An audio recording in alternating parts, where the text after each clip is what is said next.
Tushaingia kwa forest and inside the forest it's just amazing. Tumepata more species of birds but actually the same species but in larger numbers or bigger numbers. We have a new species, the white-browed robin chat. It's quite bigger than the Cape robin chat, and then the chest here or the breast is it's more cinnamonish, more orangish, yeah, something like that. We have some weavers hatukuweza identify because they were flying away, and yeah, we have even identified some squirrels. We have taken some bird calls, yeah, and all that. So we are hoping to find more species, and actually not just birds, even mammals and any other animal that you are going to find on the way. Yeah, so that's it. Hi, this is Explorer Watoto Club, and today tumekuja Thogoto Forest to do Thogoto Forest birdwalk. Today is basically documenting the birds of Thogoto, and the theme is understanding the Thogoto Forest through a bird's eye. So that means we are going to understand the ecology, we are going to understand what are the challenges that the Thogoto Forest is facing that we cannot find in any other way apart from birding. Do we have enough birds here? What do we need to do? So yeah, basically that's it. Tulifika hapa asubuhi and the team immediately started birding. We were able to at least identify 4, 5, 6 species of birds. We have the Abyssinian thrush, we have the seed eaters, we have the variable sunbirds, we have the pied crows, and of course many others. And we are hoping that as we get inside the forest, tutaweza to identify more. We are hoping to reach Gitwe, Mbagathi, which is actually one of the highlight sites at the Thogoto Forest to see what do we have inside. And actually it has been some time, it has been long since I was here, so I'm expecting a lot of changes, a lot of wildlife, a lot of insects, so that hopefully we are going to come back next time to do something else. Today tumefanya birding, next time we are going to do maybe moth night, the other time we are going to do frog calls, the other time mammals, and of course any other thing, so that you can understand the Thogoto Forest through biodiversity. So basically that's it. Kama uko kwa hii barabara karibu mwanao, this is Karen Gomro. You're welcome. You're still birding, we will be here, so you're free to join us. Karibu sana. Thank you so much. So here we are.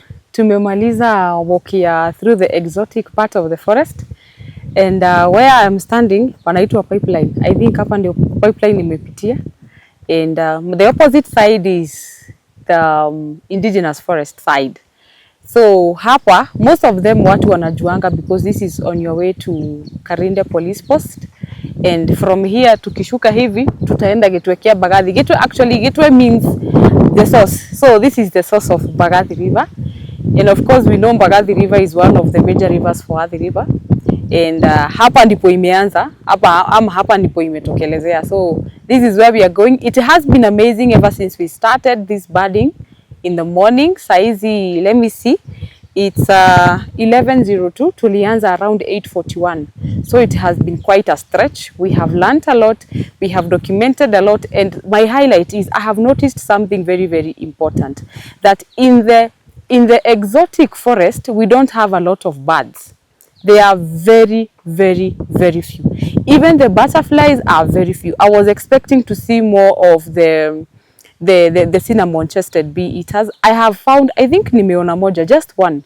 And I did not see them in pairs the way I see them at Ondire, because Ondire is not very far from the Thogoto Forest. It was just one, and that was an indicator that something needs to be done. The other thing is, the other ones that we saw were the variable sunbirds, males and females, the common bulbuls, the mannequins, the cuckoos. Actually, I saw a cuckoo here. I was not expecting to see one. But basically, I wish that we can do more of, indigenous trees, because as you can see, the reports they already have, we don't have a lot of biodiversity inside the exotic part of the forest. So let's see what you're going to find in the indigenous part, and of course at Gitwe Mbagathi. Thank you. So this is what we call fun and the beauty of God's creation. So hapa tuko Gitwe Mbagathi, the source of Mbagathi River, and you can see this is the source. It's a pool of water, very clean water. Actually, I think the last time mimi niliona maji safi hivi mpaka mtu anaona tule tu rocks tudogo kwa maji, I think I was in Ushago. and that is not this year, last year ma. You know how Ushago rivers are siku hizi because of pollution, but this is one of the cleanest open waters I have found in Nairobi, and it is very clean courtesy to the conservation efforts done by the Kenya Forest Service, the Thogoto Forest family, the MCDI group, Friends of Ondiri, NEMA, and of course all the government institutions that are involved in conservation of wetlands. And I'm very, very happy to be here. So hapa ndipo tumemalizia our budding. This is where we do our courtesy call. We make sure that all the cameras are here and they are working. Hakuna mtu tumepoteza. We make sure that hata tunaangalia ile list ya budding ya tuko nayo. Is there a bud that we have missed to document? Is there something that we need to add?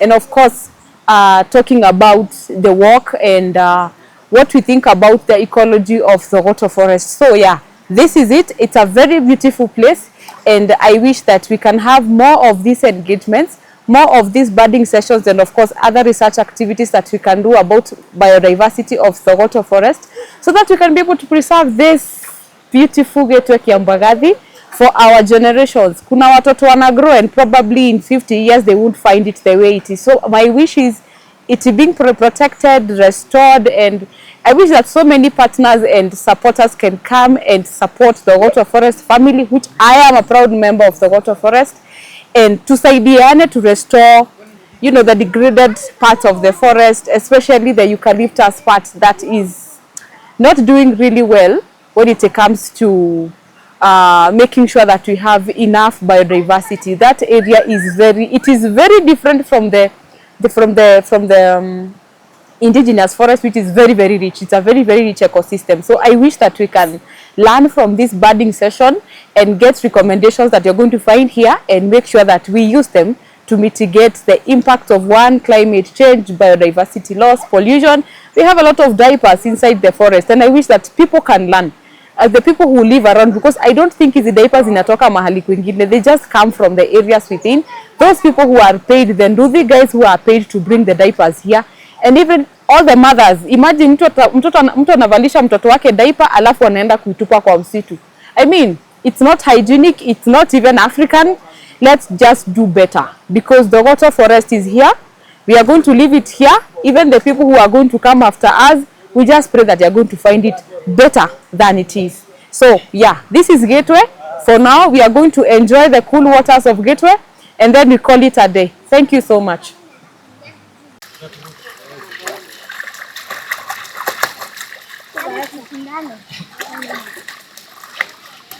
I can comfortably say, and I am supported by data, that the Thogoto Forest is a biodiversity hub.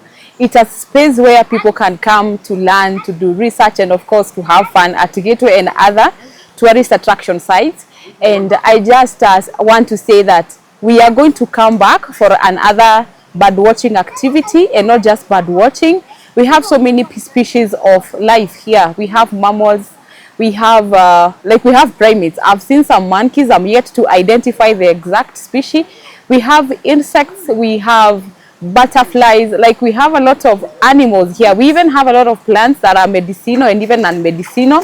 So there's a lot of potential for the Thogoto Forest. So yes, we are going to come back to document and even to train our members of the community and even our partners about why the Thogoto Forest and why it needs to be protected. This is a space that can, actually I don't think we can run out of areas of operation ama kazi.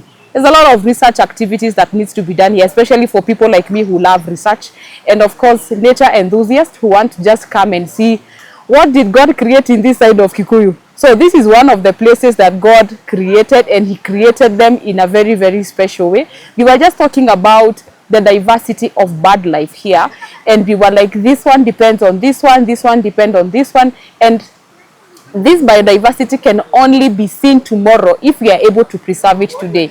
So let's come together, support the Thogoto Forest family in conservation of this forest, so that we can continue having fun and of course seeing this thing that you are seeing today.